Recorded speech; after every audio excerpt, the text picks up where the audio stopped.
Good evening, Word Church.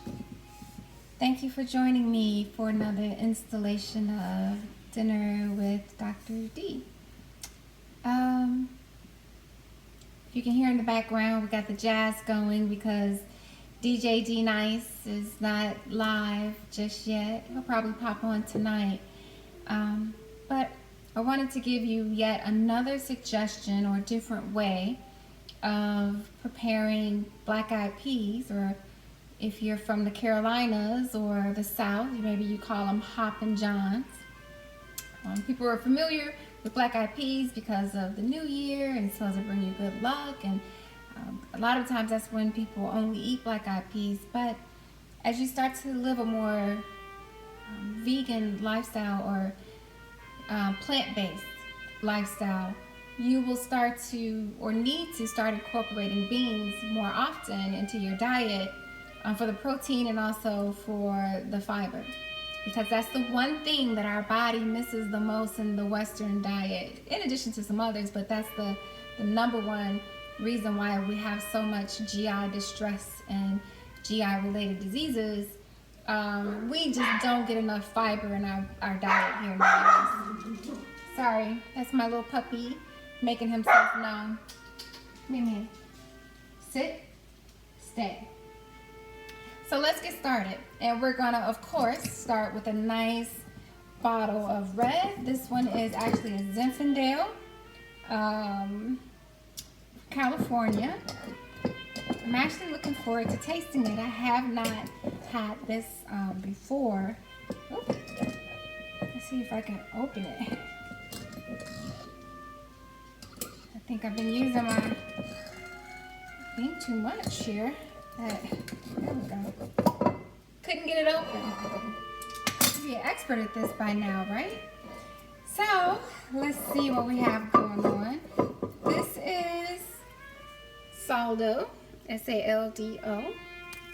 Again, I have not sipped this one before, so I'm actually gonna let it sit around just for a little bit to open up while we get things going. So let's do that. Let's get things going.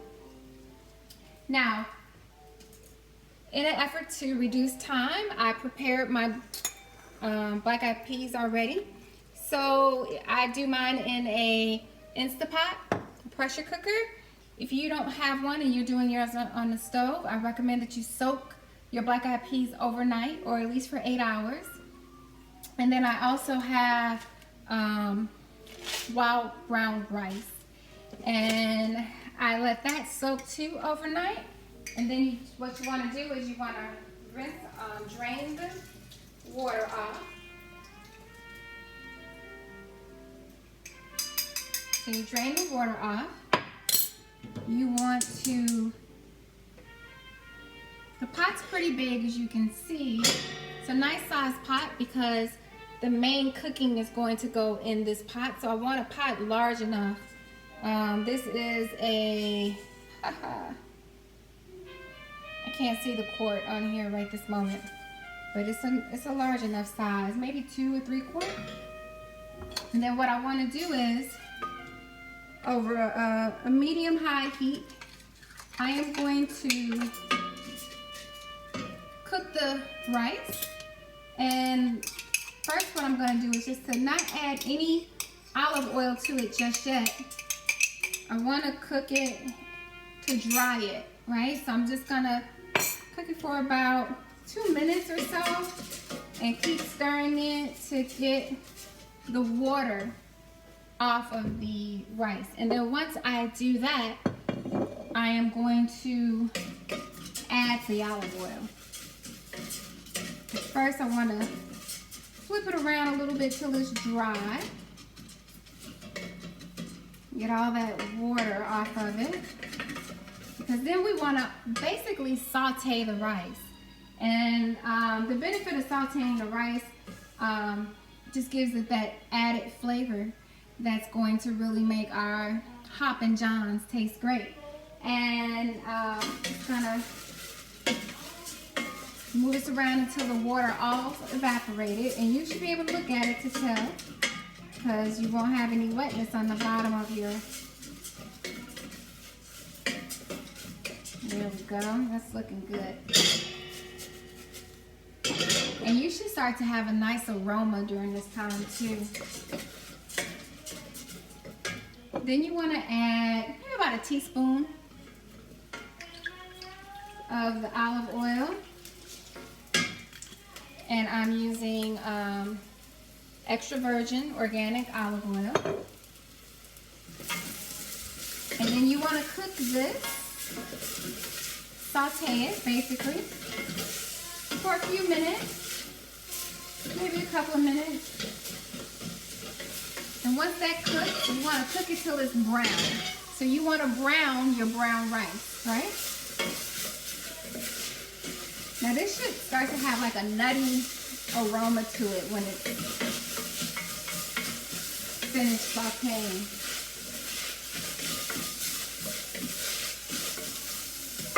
Alright, turn it down just a little bit. While that cooks, what we're doing next is we're going to add the spices to this. And so I have several spices. I'm using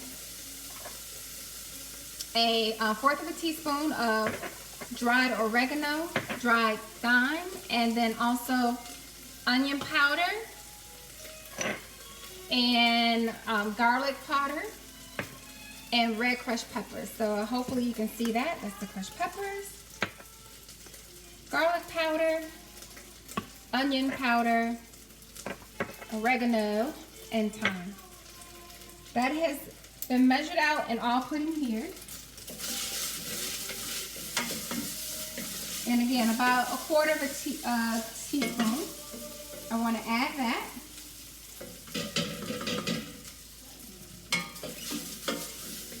Oh yeah. It's all about the flavoring. And then I just chose to use this hot and spicy Cajun seasoning. The reason I use this is because it gives me that peppery taste that I'm looking for, that Cajun flavor. But if you don't have this, this has in it chili pepper. It also has garlic, paprika. I would add paprika. I would definitely add the chili powder. And then it has some other things, but those are the two that you might want to do if you don't have that seasoning.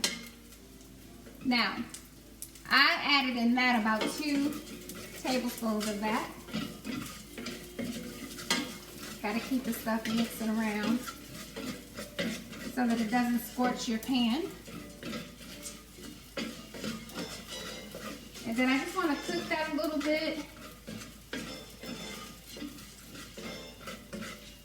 And a little bit of more olive oil. You'll see that as you start to add those seasonings, it might get a little sticky at the bottom of the pan.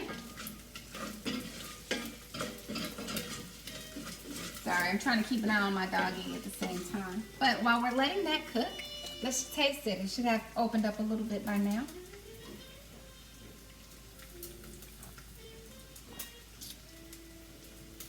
Very nice.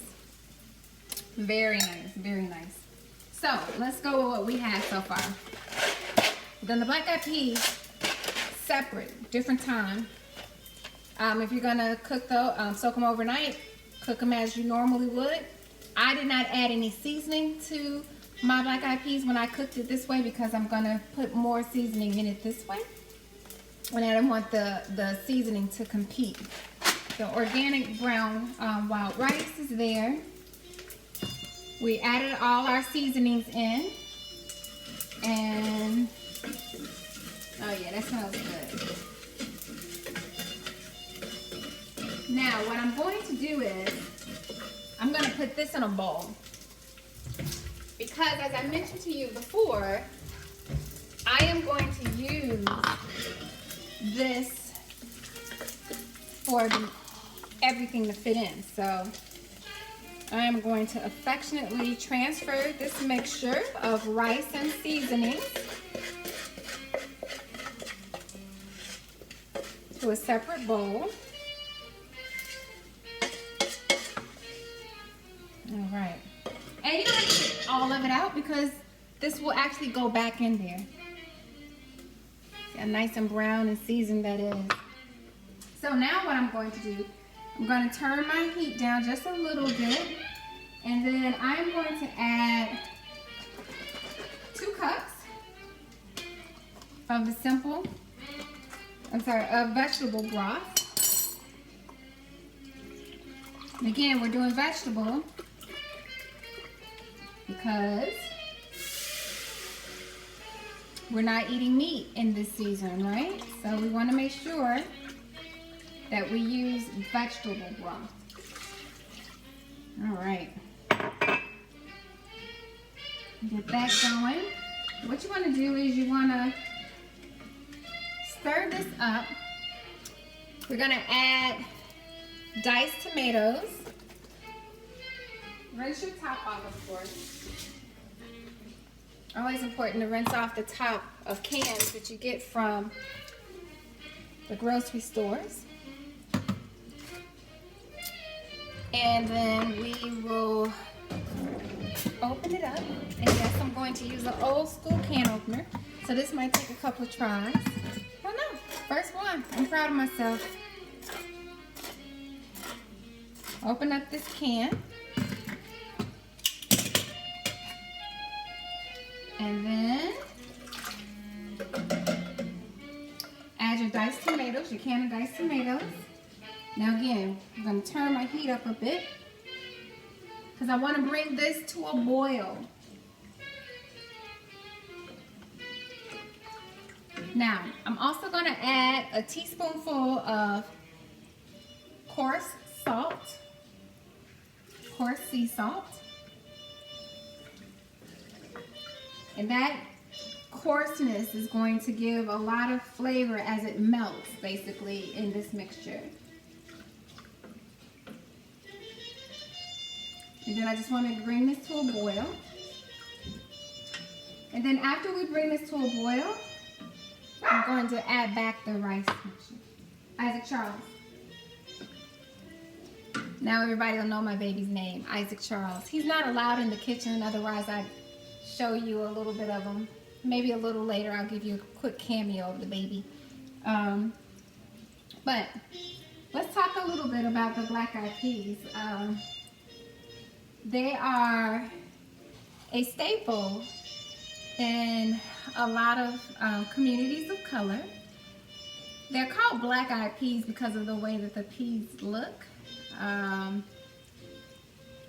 They almost look like they have a little black eye in them, right? I tell you, growing up, I was not a fan of black-eyed peas. I would eat them when I had to, which was typically holidays or New Year's Day, because it was a requirement to bring luck into the house. But now, I eat them all the time. I don't need an occasion whatsoever, because they are delicious. Packed full of nutrients, potassium, fiber, protein. All right, this is nice and boiling.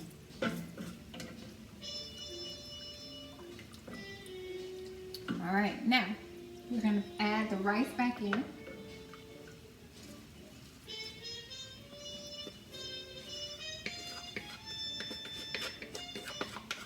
All right. And now we're going to actually add in the black-eyed peas.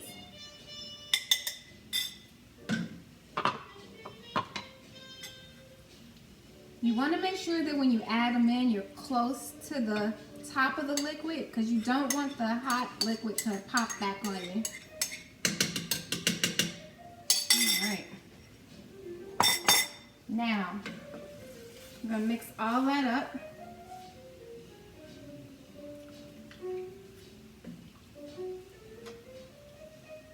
Oh yeah, this looks nice. Give you an idea. I know. Yeah, you can't see that. I have to bring you over here. But anyway, it looks wonderful. And what we're going to do is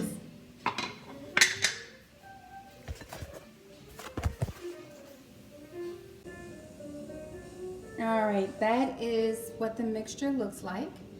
And so again, what we have in here is about 3/4 of a cup of black-eyed peas, which we soaked overnight, drained and rinsed and cooked. We also have about a 1/2 cup of the long grain brown rice, which we soaked overnight, and then that's when we rinsed it off, drained it, and added it to the saucepan, and then we added our ingredients, our seasonings.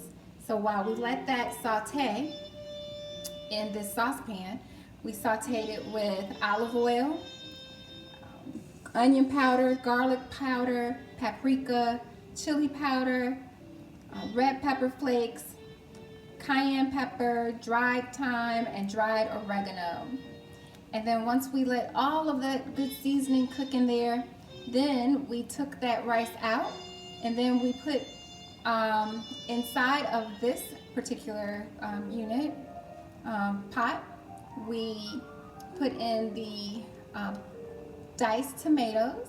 So a 14-ounce can of diced tomatoes, and then we added a teaspoonful of coarse sea salt, and we also added 2 cups of the vegetable broth. And that's what we have so far. We're going to bring this to a boil.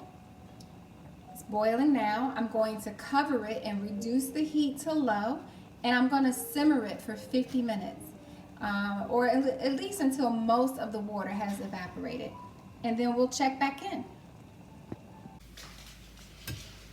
Okay, we're back. We've allowed the beans and rice and tomatoes to simmer, lock in all that flavor and make it nice and delicious. And now we're ready for the taste. So what I'm going to do is, I have a salad that I prepared, simple salad with lettuce, tomato, and cucumber. And I love this. It's you can make a salad dressing out of it, but if you just add this seasoning onto your salad, delicious. You don't need any salad dressing. And although our wine is sourdough, we're having salad with our sourdough wine. Hopefully you're laughing right now. I know that's kind of like a mom joke, but I liked it. So let's see how it tastes. Let's do it. Mm-hmm.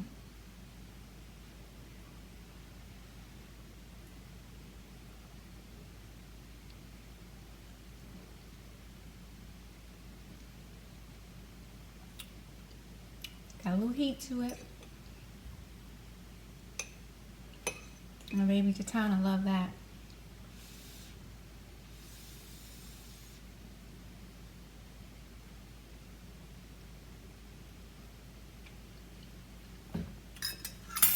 Thumbs up, Word Church. Will help sustain your hunger throughout the day or the night. Nice salad, give you that roughage that you need to help push the food through.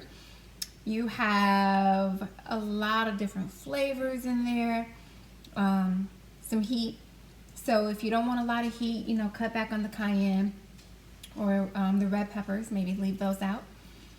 Fix it up the way you like, but simple, easy, not a lot of time except with the time that it will take to cook the peas, the black-eyed peas, and then also the time that you need to let it simmer down.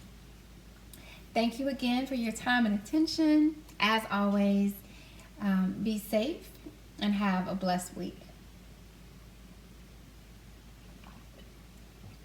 Cheers.